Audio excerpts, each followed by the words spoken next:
अब इस लेक्चर में जितनी डिफिकल्टीज हमने प्रीवियस लेक्चर में न्यूक्लियर चेन रिएक्शन को एक्टिवेट करने में, उसको कंटिन्यू करने में हमने डिस्कस की थी, वो सारी प्रॉब्लम्स का सॉल्यूशन उसको हम मिनिमाइज कैसे करेंगे कि हमारी चेन रिएक्शन कंटिन्यू चलती रहे और यूनिफॉर्म रेट में हमें एनर्जी मिलती रहे।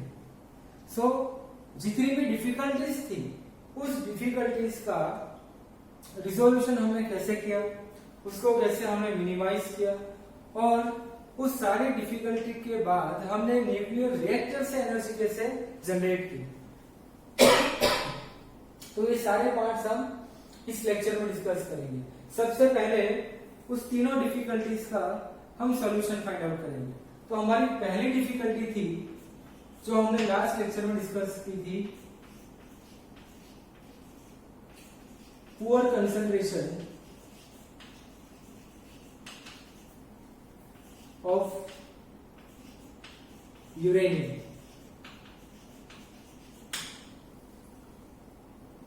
अब ये जो फर्स्ट डिफिकल्टी है पुअर कंसंट्रेशन ऑफ यूरेनियम, हम अगर इंडिया में ये चेन रिएक्शन कंटिन्यू करेंगे, अगर इंडिया में हमें हमारे न्यूक्लियर पावर प्लांट में यूरेनियम चाहिए तो हम अलग अलग लोकेशन पे उस ओर का टेस्टिंग करेंगे। जिस ओर से हमें सबसे ज्यादा यूरेनियम मिलेगा, यूरेनियम का कंसंट्रेशन जिस ओर से ज्यादा मिलेगा उस लोकेशन को हम फाइनल करेंगे और उसी लोकेशन से हम यूरेनियम का ओर कलेक्ट करेंगे। तो ये जो फर्स्ट प्रॉब्लम है ये डिपेंड करेगी कौन से लोकेशन पे उस ओर में सबसे ज्यादा यूरेनियम होगा, वो ओर हम वहां से कलेक्ट करेंगे और उसी ओर से हम बाय प्रोसेस यूरेनियम ऑक्साइड में कन्वर्ट करेंगे उसको। सो जो फाइनली हमें जो यूरेनियम ऑक्साइड मिलेगा उसी को हम यहाँ पे हमारे न्यूक्लियर चेन रिएक्शन में यूज करेंगे। तो इस डिफिकल्टी के अंदर हम कुछ नहीं कर सकते कि यहाँ पे कौन सी लोकेशन पे कितना कंसंट्रेशन होगा, इसके ऊपर ये फर्स्ट डिफिकल्टी डिपेंड करेगी। अब इसके अंदर एक पॉइंट जो हम डिस्कस करेंगे, अगर हमने किसी लोकेशन से यूरेनियम का हमने ओर लाया, उससे हमने बाय प्रोसेस यूरेनियम ऑक्साइड बनाया। अब उस यूरेनियम ऑक्साइड को वहां से यूरेनियम को हम एग्जैक्टली कैसे स्टोर करेंगे, बिकॉज यूरेनियम ऐसा मटेरियल होगा जिसमें से डायरेक्टली, ऑटोमेटिकली और नेचुरली रेडिएशन एमिट होंगे। सो उस यूरेनियम को स्टोर करने की टेक्निक क्या होगी, ये हम एक सिर्फ हमारे नॉलेज बेस हम ये डिस्कस करेंगे इस पॉइंट को कि इसका कंसंट्रेशन हम इंक्रीज कैसे करेंगे या फिर इंक्रीज नहीं करेंगे। तो हमें ऐसी लोकेशन चाहिए जहां से हमें एनरिच यूरेनियम मिल सके। अगर हमें प्रोसेस करने के बाद उसकी एनरिचमेंट की, मतलब उस ओर से हमें सबसे ज्यादा यूरेनियम मिला, तो हम वो लोकेशन को फाइनल करेंगे और वहीं से हम यूरेनियम को कलेक्ट करेंगे। यूरेनियम को हमने प्रोसेस के बाद स्टोर कैसे करना है, ये भी एक चीज इंपॉर्टेंट है न्यूक्लियर रिएक्शन के लिए, न्यूक्लियर रिएक्टर के लिए। सो ये एक चीज थोड़ी हम डिस्कस करेंगे। सपोज हमने किसी लोकेशन से यूरेनियम और कलेक्ट किया, वहां से हमें यूरेनियम ऑक्साइड भी मिला। अब यूरेनियम ऐसा मटेरियल होगा कि जहां पे वो naturally alpha beta gamma radiation neutron को वहां से वो रिलीज करेगा। अगर उसी के नेबर में, उसी के बाजू में अगर हमारे पास दूसरा यूरेनियम होगा तो कंटिन्यूअसली चेन रिएक्शन होती जाएगी और उधर ही चेन रिएक्शन स्टार्ट हो जाएगी। तो यूरेनियम स्टोर करने की टेक्निक सबसे इंपॉर्टेंट है। अगर हमने यूरेनियम कलेक्ट किया तो सबसे पहले हम यूरेनियम ऑक्साइड के पिलेट्स बनाएंगे, छोटे छोटे पिलेट्स, और उसको हम स्टोर करना स्टार्ट करेंगे। हमें किसी भी रिएक्शन को स्टार्ट करने में मिनिमम क्वांटिटी की रिक्वायरमेंट होगी। अगर उतने यूरेनियम होंगे, उसके बाजू में अगर उस यूरेनियम से न्यूट्रॉन्स निकलेंगे तो उस न्यूट्रॉन के लिए उसके नेबर में इतने यूरेनियम चाहिए कि वहां से चेन रिएक्शन स्टार्ट हो सके। सो किसी भी चेन रिएक्शन को स्टार्ट होने में कुछ क्वांटिटी, कुछ अमाउंट हमें यूरेनियम की चाहिए। हम जैसे यूरेनियम को सेपरेट करेंगे उसके ओर से हमें जो मिनिमम क्वांटिटी की रिक्वायरमेंट होगी चेन रिएक्शन के लिए, उसमें से 10%, ओनली 10% क्वांटिटी यूरेनियम को पिलेट्स में कन्वर्ट करेंगे। वो सारे पिलेट्स को हम एल्यूमिनियम ट्यूब के अंदर स्टोर करना स्टार्ट करेंगे और इस एल्यूमिनियम ट्यूब को हम रैप करेंगे लेड मटेरियल से। मतलब वहां से अगर कुछ रेडिएशन बाहर भी निकला तो लेड मटेरियल उसको एब्जॉर्ब कर लेगा। तो ऐसे थिन रॉड में उसको हम कन्वर्ट करेंगे, पिलेट्स में कन्वर्ट करेंगे और सारे एल्यूमिनियम ट्यूब के अंदर हम इसको स्टोर करेंगे। ये हमारी रियलिटी में ये प्रोसेस होती है न्यूक्लियर पावर प्लांट में। तो हमें सबसे पहले तो पुअर कंसंट्रेशन, उसके लिए एक परफेक्ट लोकेशन चाहिए। लोकेशन के बाद हम उसकी प्रोसेस जो मेटलर्जी में हम प्रोसेस करते हैं, उस प्रोसेस के बाद उसको कन्वर्ट करेंगे यूरेनियम ऑक्साइड में। यूरेनियम ऑक्साइड में प्रोसेस के बाद कन्वर्ट करते करते हम उसको एनरिच करेंगे। और ये जो प्रोसेस होगी जिससे हम यूरेनियम और से यूरेनियम निकालेंगे, उस प्रोसेस को हमने नाम दिया एनरिचमेंट, जिससे हम एटलीस्ट 0.7% जितना यूरेनियम कन्वर्ट कर सकते हैं। मतलब हमें जो फाइनली जो हमें उस यूरेनियम और से जो यूरेनियम मिलेगा, जो फाइनली हमारा फ्यूल होगा, उस फ्यूल के अंदर एटलीस्ट 0.7% जितना यूरेनियम हम ले सकते हैं। तो हमें इतना ही यूरेनियम की अवेलेबिलिटी होगी। तो इसीलिए यूरेनियम किसी भी चेन रिएक्शन के लिए uranium as a fuel use करेंगे, तो उसकी प्रोसेसिंग सबसे इंपॉर्टेंट होगी। तो इसीलिए अलग अलग लोकेशन से हम और लाएंगे, उसको प्रोसेस करेंगे और उसका एनरिचमेंट हम टेस्ट करेंगे। 0.7% जितना हमें मैक्सिमम एनरिचमेंट मिलेगा, उस यूरेनियम को हम यूज करेंगे हमारे न्यूक्लियर रिएक्टर में। तो उसको यूज करने के लिए इस प्रोसेस के बाद दूसरी प्रोसेस होगी स्टोरेज। उस यूरेनियम को हम स्टोर कैसे करेंगे? तो आपको सिर्फ ये नॉलेज के लिए याद रखना है कि अगर हमें 0.7% जितना एनरिचमेंट कर लिया, उसके बाद उस यूरेनियम के हम छोटे छोटे पिलेट्स बनाएंगे। ऐसे पिलेट्स के अंदर उसको फॉर्म करेंगे। ये सारे पिलेट्स हम जो हमारी जो मिनिमम रिक्वायरमेंट होगी चेन रिएक्शन के लिए, उस रिक्वायरमेंट के सिर्फ 10% जितने यूरेनियम न्यूक्लियस को इसके अंदर कवर करेंगे। इतने प्लेट्स को हम एल्यूमिनियम ट्यूब के अंदर हम इसको स्टोर करेंगे और ऊपर से उसको टाइटली फिट कर देंगे। इस यूरेनियम ट्यूब के अंदर इस एल्यूमिनियम ट्यूब के अंदर हमारे यूरेनियम होंगे। ऐसे अलग अलग ट्यूब्स के अंदर हम इसको स्टोर करेंगे। जब इसी ट्यूब को अगर हम न्यूक्लियर रिएक्टर में फिक्स करना स्टार्ट करेंगे, मतलब जैसे हमारे पास ये एक ट्यूब है जिसके अंदर हमने सिर्फ 10% हमारी एक्टिविटी के सिर्फ 10% जितने यूरेनियम स्टोर किए। ऐसे बहुत सारे ट्यूब्स हमने एक साथ बाजू में लेके आए, तो इस सारे यूरेनियम से जितने भी न्यूट्रॉन्स बाहर निकलेंगे, तो इस सारे ट्यूब की वजह से हमारी चेन रिएक्शन स्टार्ट हो सकती है। इसलिए बिफोर प्रोसेस, मतलब बिफोर न्यूक्लियर रिएक्टर, हम इसको अलग अलग स्टोर करेंगे। ये सारी ट्यूब्स को एक साथ इकट्ठी करके हम न्यूक्लियर रिएक्टर में फीड करेंगे। उसके बाद चेन रिएक्शन स्टार्ट होगी। सो चेन रिएक्शन और न्यूक्लियर रिएक्टर कैसे एक्टिवेट होगा, इससे पहले बहुत सारी प्रोसेस होती है रियलिटी में। सबसे पहली चीज पुअर कंसंट्रेशन, उसका लोकेशन फिक्स करेंगे, उसकी प्रोसेसिंग के टाइम उसका 0.7% जितना एनरिचमेंट करेंगे। इसके बाद उसको स्टोर करेंगे स्मॉल प्लेट्स में कन्वर्ट करके। उस स्मॉल प्लेट्स को हम एल्यूमिनियम ट्यूब में स्टोर करेंगे और उस एल्यूमिनियम ट्यूब को हम रैप करेंगे रेड मटेरियल से। इसके बाद ऐसे ही ट्यूब्स, बहुत सारे ट्यूब्स हम कलेक्ट करके उसको एक साथ हम यूज करेंगे न्यूक्लियर रिएक्टर में, और वहां से हमें चेन रिएक्शंस मिलेगी। ऐसे बहुत सारी ट्यूब्स अगर हमने इकट्ठी की और न्यूक्लियर रिएक्टर में हमने यूज की, इसलिए इस ट्यूब को हम बोलेंगे फ्यूल रोड्स, जिसके अंदर यूरेनियम होगा। तो ये सबसे इंपॉर्टेंट टेक्निक होगी इसको स्टोर करने की। तो ये भी एक चीज आपको प्रैक्टिकली याद रखनी है कि कैसे रियलिटी में न्यूक्लियर पावर प्लांट में यूरेनियम को स्टोर किया जाता है। और ये सबसे हाई सिक्योरिटी में ये चीज को रखते हैं, बिकॉज अगर किसी के पास ये 4-5 स्टिक यूरेनियम स्टिक या यूरेनियम ट्यूब्स भी होगी, तो वो वहां से बॉम्ब भी बना सकता है। तो इसीलिए हाई सिक्योरिटी में ये चीज रखी जाती है न्यूक्लियर पावर प्लांट में। तो ये पहली चीज, पुअर कंसंट्रेशन ऑफ यूरेनियम को हमने इंप्रूव किया, प्रोसेसिंग के बाद उसको एनरिच किया और आफ्टर एनरिचमेंट उसको हमने ऐसे स्टोर किया। तो ये चीज आपको नॉर्मली स्टेप बाय स्टेप याद रखनी है। अब सेकेंड, आपको एग्जामिनेशन में इस थ्योरी से जो हम लास्ट 2 लेक्चर से स्टडी करते आए, इसमें से आपको व्हाट इज न्यूक्लियर रिएक्टर एक सिंपल क्वेश्चन पूछा जाएगा और उसी के अंदर आपको ऐड किया जाएगा कि mention it's difficulties. Chain reaction को कंटिन्यू करने में जो डिफिकल्टीज होगी, उस डिफिकल्टी को आपको मेंशन करना है और उस डिफिकल्टी के रेमेडीज उसके सॉल्यूशन आपको लिखने हैं।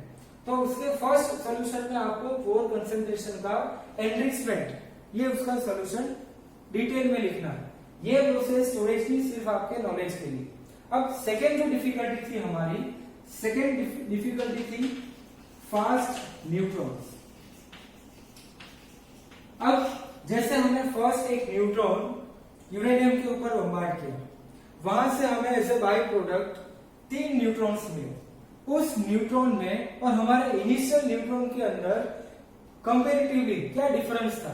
तो पार्टिकल न्यूट्रॉन ही थे, बट जो यूरेनियम के बम्बार्डमेंट के बाद जो मिले हमें, उस न्यूट्रॉन की स्पीड बहुत हाई होगी। इतनी हाई स्पीड इस चेन रिएक्शन को कंटिन्यू नहीं रख सकती। हमने लास्ट लेक्चर के अंदर एग्जांपल भी लिया था कैरम कॉइन का। अगर हमने फास्टली उसको मतलब हाई स्पीड से स्ट्राइकर को वहां से स्ट्राइक करवाया तो वो सीधा निकल जाएगा उस प्रोसेस के अंदर से और हमारा ग्रुप एज इट इज रहेगा। अगर हमें उस न्यूक्लियस को तोड़ना होगा, उस ग्रुप को, उस 235 न्यूक्लियस का पूरा ग्रुप अगर हमें तोड़ना होगा तो हमें स्लो न्यूट्रॉन की रिक्वायरमेंट होगी। तो इस न्यूट्रॉन को, इस फास्ट न्यूट्रॉन को हम स्लो न्यूट्रॉन में कन्वर्ट कैसे करेंगे? अगर हम स्पीड की बात करेंगे तो सबसे पहला कंसेप्ट हमें क्लिक होगा काइनेटिक एनर्जी का। अगर हमने यहाँ पे कोलिजन प्रिंसिपल यूज किया तो उस कोलिजन प्रिंसिपल से हम इस फास्ट न्यूट्रॉन को स्लो न्यूट्रॉन में कन्वर्ट कर सकते हैं। तो इसका एक सॉल्यूशन होगा कोलिजन प्रिंसिपल। अब इस प्रिंसिपल के अकॉर्डिंग अगर हमारे पास 2 इक्वल मास के पार्टिकल होंगे बट दोनों की स्पीड डिफरेंट होगी, दोनों पार्टिकल जब कोलाइड होंगे तो एक पार्टिकल अपनी स्पीड दूसरे पार्टिकल में एक्सचेंज कर सकता है। तो स्पीड का कन्वर्जन, स्पीड का एक्सचेंज पॉसिबल होगा जब दोनों इक्वल मास के पार्टिकल कोलाइड होंगे। तो हमारे पास जो न्यूट्रॉन है 0 and 1 न्यूट्रॉन पार्टिकल जिसकी स्पीड बहुत हाई है, अगर इस पार्टिकल को हमने सेम मास के किसी पार्टिकल के साथ कोलाइड करवाया जिसकी स्पीड कम होगी, तो हम इस फास्ट न्यूट्रॉन को कम स्पीड के न्यूट्रॉन में कन्वर्ट कर सकते हैं। सिंपल कोलिजन का प्रिंसिपल। अब इसको और डिटेल में हम स्टडी करेंगे। फॉर एग्जांपल हमारे पास ये न्यूट्रॉन 0 and 1 जिसकी स्पीड कंपैरेटिवली हाई होगी, मतलब इतनी हाई स्पीड चेन रिएक्शन को कंटिन्यू रखने में यूजफुल नहीं होगी।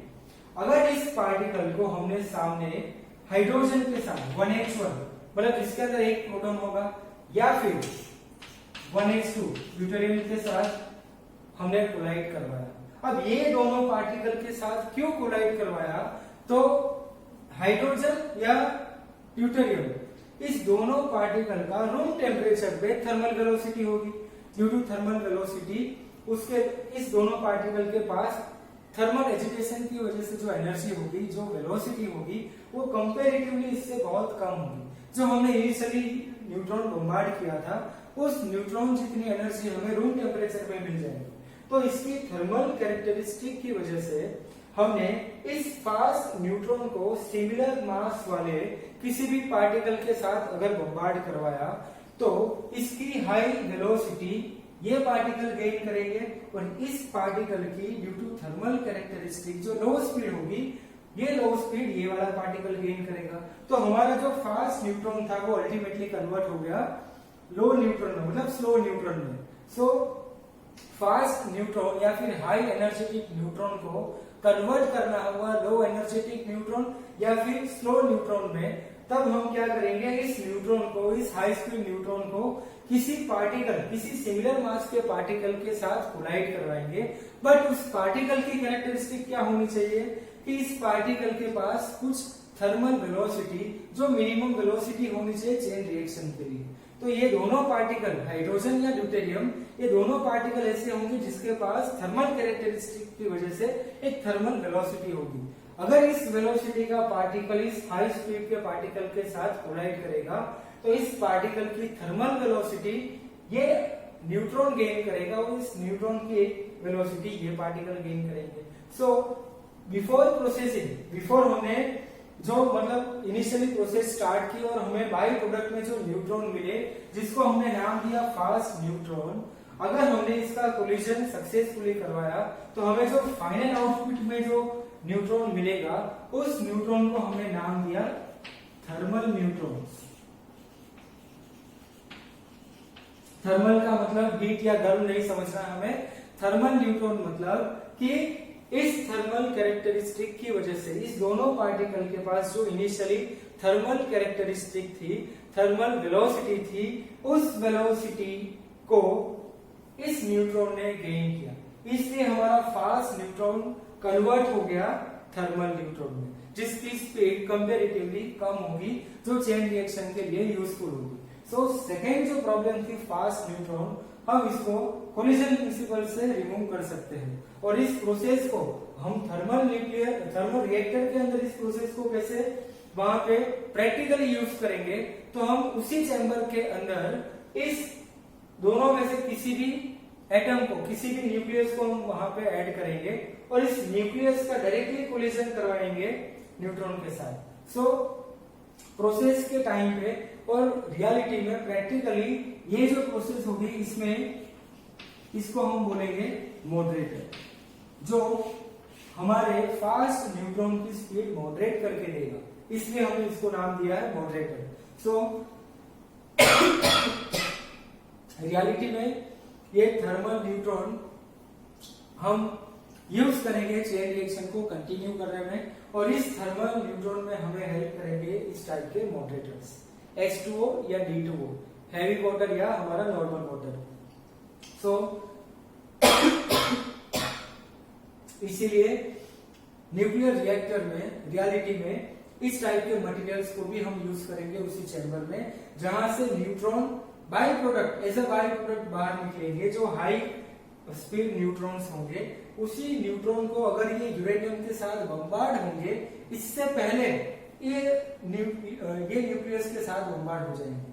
सो इस न्यूट्रॉन का डायरेक्ट बम्बार्डमेंट हम यूरेनियम के साथ करवाएंगे, इससे पहले हम H2O या D2O के साथ इसका बम्बार्डमेंट करवाएंगे और इसको कन्वर्ट करेंगे स्लो न्यूट्रॉन में, थर्मल न्यूट्रॉन्स में। तो इसी प्रोसेस के लिए जो हम मटेरियल यूज करेंगे, जिसको बोलेंगे हम मॉडरेटर्स में हम H2O, D2O ये सारे मटेरियल्स यूज कर सकते हैं। इंडिया में जो अप्सरा, जो भारत में जो हमारा थर्मल न्यूक्लियर है, उस अप्सरा न्यूक्लियर रिएक्टर के अंदर हम H2O यूज करते हैं, पानी नॉर्मल वाटर हमारा। D2O भी आप यूज कर सकते हो। तो इस टाइप की प्रोसेस के अंदर कोलिजन प्रिंसिपल यूज करके हम इस डिफिकल्टी को रिमूव कर सकते हैं, फास्ट न्यूट्रॉन को हम कन्वर्ट करेंगे स्लो न्यूट्रॉन में। अब थर्ड डिफिकल्टी और उसका रेमेडी, उसका सॉल्यूशन, सबसे इंपॉर्टेंट नंबर ऑफ न्यूट्रॉन, और we can say rate of reaction.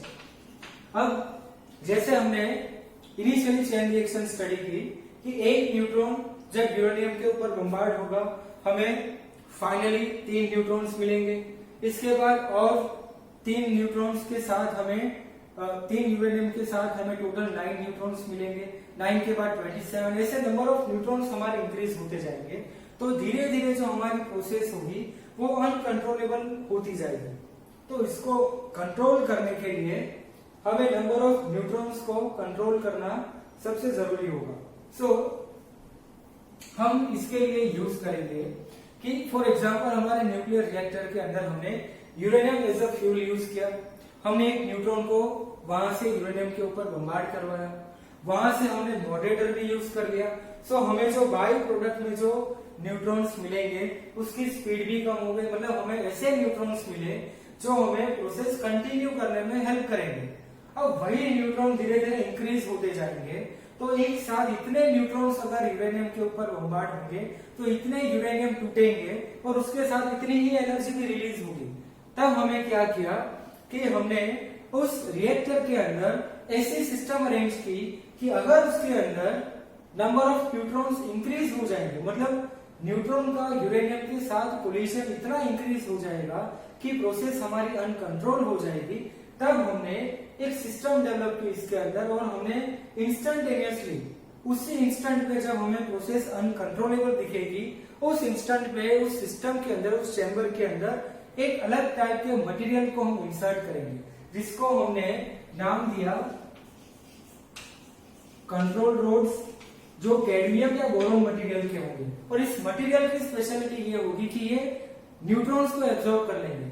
अगर हमने ये देखा कि इस रिएक्शन के अंदर, इस प्रोसेस के अंदर नंबर ऑफ न्यूट्रॉन्स बहुत ज्यादा इंक्रीज हो गए, इसका मतलब कि K की वैल्यू ग्रेटर देन 1 हो गई, तब हमने ये देखा कि सिस्टम में ऑटोमेटिकली ये कंप्यूटराइज पूरा ऑटोमेशन सेट किया होता है जब K की वैल्यू इंक्रीज हो जाएगी।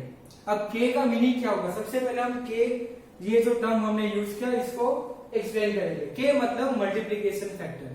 हम जितनी बार न्यूट्रॉन को बॉम्बार्ड करते जाएंगे उतनी बार एनर्जी मल्टीप्लाई होती जाएगी और फाइनली हमें इतनी हाई एनर्जी मिलेगी जो अनकंट्रोल्ड स्टेट में होगा।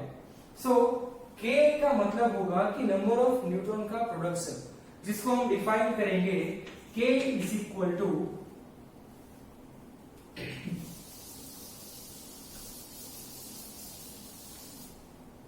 K is equal to number of neutrons produced upon number of neutrons incident। ये जो रेशियो होगा जिसको हम बोलेंगे मल्टीप्लीकेशन फैक्टर। ये सबसे इंपॉर्टेंट क्वेश्चन आपके एग्जामिनेशन के लिए। What is multiplication factor? So multiplication factor मतलब जितने नंबर ऑफ न्यूट्रॉन्स हमने प्रोड्यूस किए डिवाइड बाय जितने नंबर ऑफ न्यूट्रॉन्स हमने इंसिडेंट किए। सो नॉर्मली इसको हम हमारी फिजिक्स की लैंग्वेज में बोलेंगे आउटपुट अपॉन इनपुट। तो हमें अगर आउटपुट में इतने ज्यादा न्यूट्रॉन्स मिलेंगे तो इस K की वैल्यू ग्रेटर देन 1 हो जाएगी, मतलब नंबर ऑफ न्यूट्रॉन्स इतने इंक्रीज हो जाएंगे कि ये प्रोसेस हमारी कंट्रोल नहीं हो पाएगी। तो उसको कंट्रोल करने के लिए, इसकी वैल्यू को मेंटेन करने के लिए, मेंटेन मतलब K इज इक्वल टू 1, जितने न्यूट्रॉन इंसिडेंट करेंगे उतनों ही न्यूट्रॉन हम प्रोड्यूस कर पाएंगे। तो अगर K इज इक्वल टू 1 हमने इसको बैलेंस कर लिया तो हमारी प्रोसेस कंटिन्यूअसली यूनिफॉर्म रेट पे चलती जाएगी। तो इसको अवॉइड करने के लिए, इस सिचुएशन को अवॉइड करने के लिए हमारे पास सिस्टम, उस चैम्बर के अंदर एक सिस्टम होगी जिसके अंदर हम कैडमियम या बोरोन के रोड्स यूज करेंगे। जैसे K की वैल्यू ग्रेटर देन 1 हो जाएगी, ऑटोमेटिकली ये कंट्रोल रोड्स अपना प्रोसेस स्टार्ट करेंगे। वो यूरेनियम के साथ बम्बार्ड होंगे न्यूट्रॉन्स। उस न्यूट्रॉन के पहले, मतलब सपोज हमने देखा कि ये 100 न्यूट्रॉन्स एक साथ यूरेनियम के यूपर बम्बार्ड होने वाले हैं। ये प्रोसेस जब होगी उसी इंस्टेंट में यूरेनियम एंड न्यूट्रॉन के बीच में ये कंट्रोल रोड्स आ जाएंगे।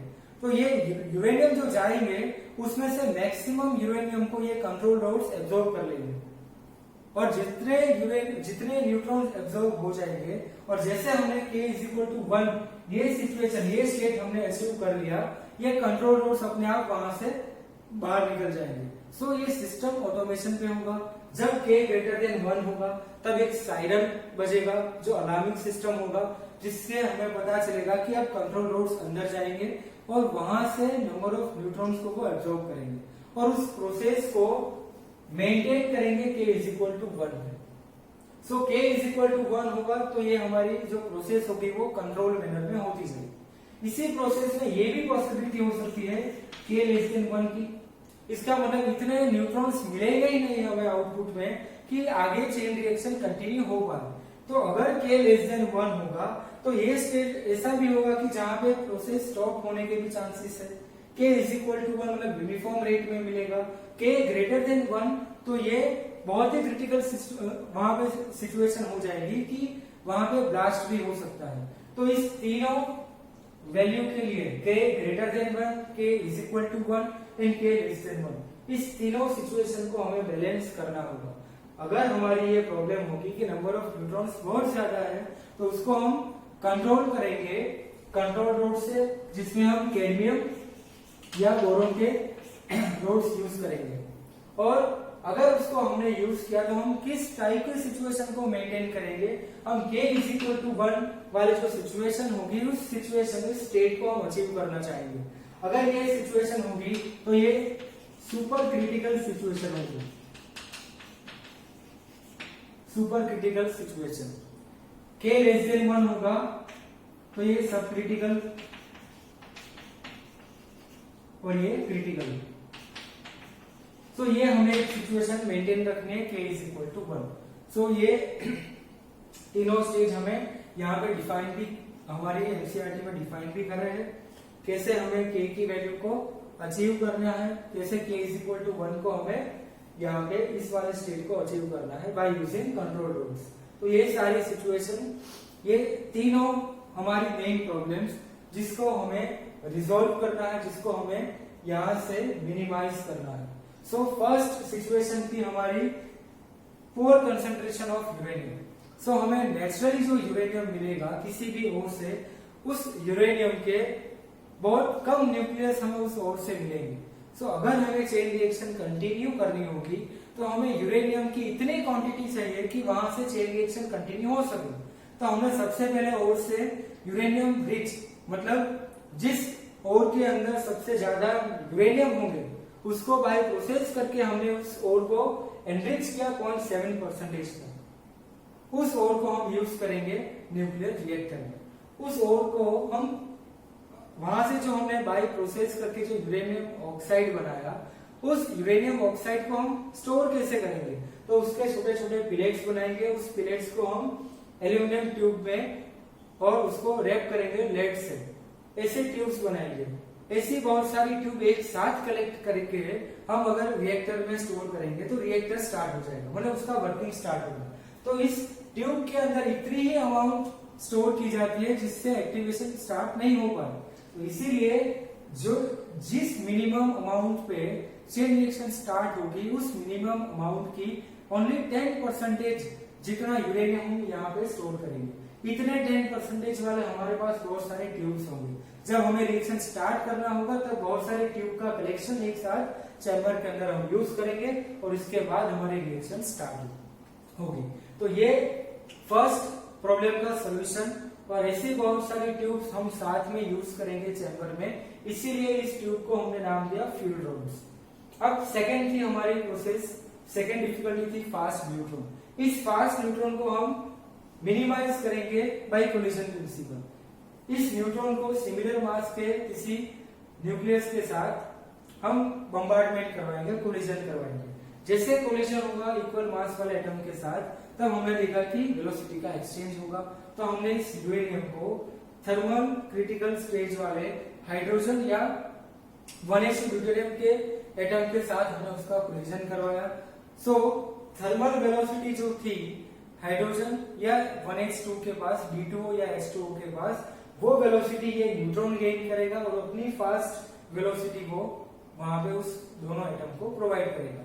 सो हम इस फास्ट न्यूट्रॉन को बाय प्रोसेस ऐसा टारगेट करवाएंगे कि ये न्यूट्रॉन के साथ बम्बार्ड हो इससे पहले इस मॉडरेटर में जो हमने मटेरियल यूज किया उस मटेरियल के साथ हीट होगा, वहां से अपनी एनर्जी कम करेगा, अपनी स्पीड कम करेगा और वही कम स्पीड वाले स्लो न्यूट्रॉन्स, थर्मल न्यूट्रॉन्स हम बम्बार्ड करवाएंगे फर्दर यूरेनियम के साथ। तो ये हमारी सेकेंड प्रॉब्लम का सोल्यूशन।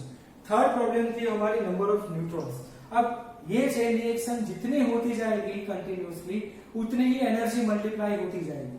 तो हमें उसी मल्टीप्लीकेशन को कम करना है, इसीलिए हमने सबसे पहले मल्टीप्लीकेशन फैक्टर को डिफाइन किया, नंबर ऑफ न्यूट्रॉन्स प्रोड्यूस पर नंबर ऑफ न्यूट्रॉन्स इंसिडेंट। सो अगर हमने उस प्रोसेस में देखा कि हमारा आउटपुट इतना इंक्रीज हो जाएगा कंपेयर टू इनपुट, तो हमारी जो प्रोसेस होगी वो सुपर क्रिटिकल स्टेज में चली जाएगी। मतलब उस स्टेज में हम इसको कंट्रोल करना चाहेंगे तो हमें कंट्रोल रोड्स की जरूरत होगी जिसमें हम कैडमियम या बोरॉन के रोड्स यूज करेंगे। अगर ये न्यूट्रॉन इतनी हाई अमाउंट में होंगे तो जैसे यूरेनियम के ऊपर बम्बार्ड करेंगे इससे पहले अगर ये सुपर क्रिटिकल स्टेज में होगा तो यूरेनियम के आगे ये कंट्रोल रोड्स ऑटोमेटिकली आ जाएंगे और उस कंट्रोल रोड्स में ये सारे न्यूट्रॉन एब्जॉर्ब हो जाएंगे और हम ट्राई करेंगे इस प्रोसेस को K = 1 स्टेज में लाने की, मतलब हमारे क्रिटिकल स्टेज में। सो उस स्टेज में ये प्रोसेस कंटिन्यूसली चलती रहेगी, ये प्रोसेस कंटिन्यूसली चलती जाएगी और हमें यूनिफॉर्म रेट में एनर्जी मिलती जाएगी। और K <1 ये जो स्टेज होगा इसमें प्रोसेस स्टॉप होने के भी चांसेस हो सकते हैं। तो ये थर्ड प्रॉब्लम है उसका सोल्यूशन। तो ये तीनों प्रॉब्लम और उसके सॉल्यूशन आपको एग्जामिनेशन में 3 मार्क्स में आ सकते हैं। ये कंप्लीट थियरी। तो नेक्स्ट लेक्चर में अगर हमने इस तीनों प्रॉब्लम का सॉल्यूशन फाइंड आउट किया तो नेक्स्ट लेक्चर से हम न्यूक्लियर रिएक्टर स्टार्ट करेंगे। मतलब रिएक्टर कैसे रियलिटी में वर्क करेगा, कौन से पार्ट्स होंगे उस रिएक्टर के अंदर with neat and clean diagram, सारी प्रोसेस हम नेक्स्ट लेक्चर में स्टार्ट करेंगे।